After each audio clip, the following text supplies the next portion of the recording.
You know, for decades, we've kind of been told the story of UAPs through government reports and, well, a lot of blurry photos. It always leaves us on the sidelines, just watching. But what if the real key to disclosure isn't waiting for some big press conference?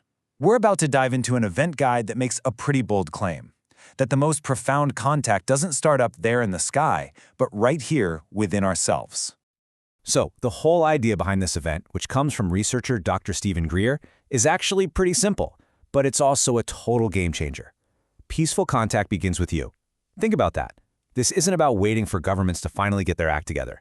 It's a huge shift, putting the power and really the responsibility for making contact right into our own hands. And that really gets to the heart of it, right? This one question, it kind of flips everything we think we know about UAP sightings on its head. It suggests that those strange lights in the sky, well, they're just the tip of the iceberg. The real story, at least according to this guide, is a much, much deeper reality that's being hidden from us on purpose.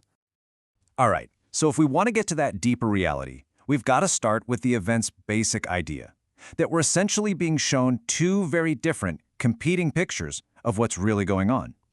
So what this guide is saying is that these sightings, they're not just random lights. It's like there's this cosmic tug-of-war happening. On one side, you have this profound truth that's trying to get out. But on the other, there's this massive, powerful illusion being built to hide it. And the whole point of this event is to give people the tools to see right through that illusion. And to help people figure all this out, the event really covers a lot of ground.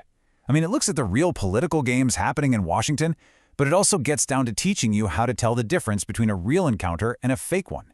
It even connects all this modern stuff to ancient spiritual practices and these consciousness-based technologies. And it's all backed up by whistleblower testimony. It's a really holistic way of looking at this huge cosmic mystery.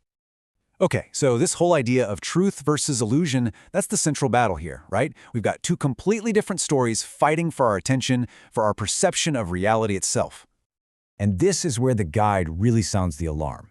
It says there's a very deliberate campaign going on to build this fear-based narrative around any kind of non-human intelligence. And the danger is pretty clear. If humanity's first official hello is rooted in fear, it could just wreck our cosmic relationship right from the get-go before it even has a chance to start. This really breaks down the two different ways to go about this. On one side, you've got the fear-based approach. They call them P3 operators, and they use aggressive tech, trying to force a craft to show up. On the other side, you have the consciousness-based path of CE5 ambassadors. They're using things like meditation to just extend a peaceful invitation. The guide is basically saying that your intention, whether it's force or friendship, changes absolutely everything. Okay, so how in the world are you supposed to tell the difference? Well, the guide basically gives you a cheat sheet. The illusion, the hoaxed stuff, is clunky. It's man-made imitations with seams you can see, and it's all designed to make you afraid. The truth, though, the real deal, is elegant. We're talking silent craft that just defy physics, making impossible speed changes and crazy right-angle turns. All right, so if the whole force and fear thing is a dead end, then what's the other option? Well, the guide lays out this very specific protocol for making peaceful contact, initiated by us, by humans. It's something called CE5. That stands for Close Encounters of the Fifth Kind. Now, you've probably heard of the other types, where you're just passively seeing something, or worse, being a victim.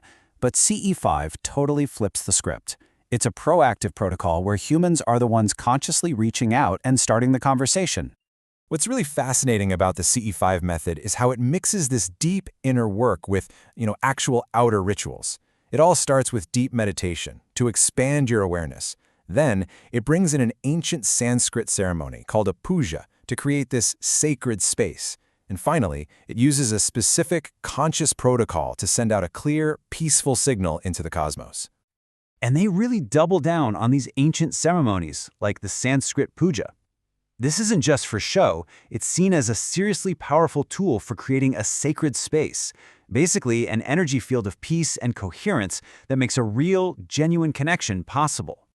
But here's the thing, this whole practice, it's not just about seeing some cool lights in the sky. The end game, the ultimate goal, is a profound transformation, not just for you as an individual, but hey, maybe for the whole world. And because these experiences can be, pretty intense, the event itself is designed to keep you grounded. The guide gives you all these practical tips, like taking breaks, actually putting your bare feet on the earth and talking about it with others to help you process and integrate these massive insights without getting totally overwhelmed. When you boil it all down, the whole point of this journey is really framed as an awakening. It's a call to action, a call to look past the official stories of fear and deception and to step into a completely new role, becoming an active ambassador for peaceful, conscious contact. And you know what? It really seems to resonate with people. Just listen to what this attendee had to say. They called it a transformational experience with powerful teachings and an incredible energy. That pretty much captures the vibe they're going for. And that brings us to the final, really thought-provoking question this whole thing leaves us with. It kind of forces us to look inward and ask ourselves, what assumptions about contact, what we think it is, what we think it should be, are we finally ready to let go of? It's a question that takes this massive cosmic subject out of the sky and puts it right back where it started, inside our own consciousness.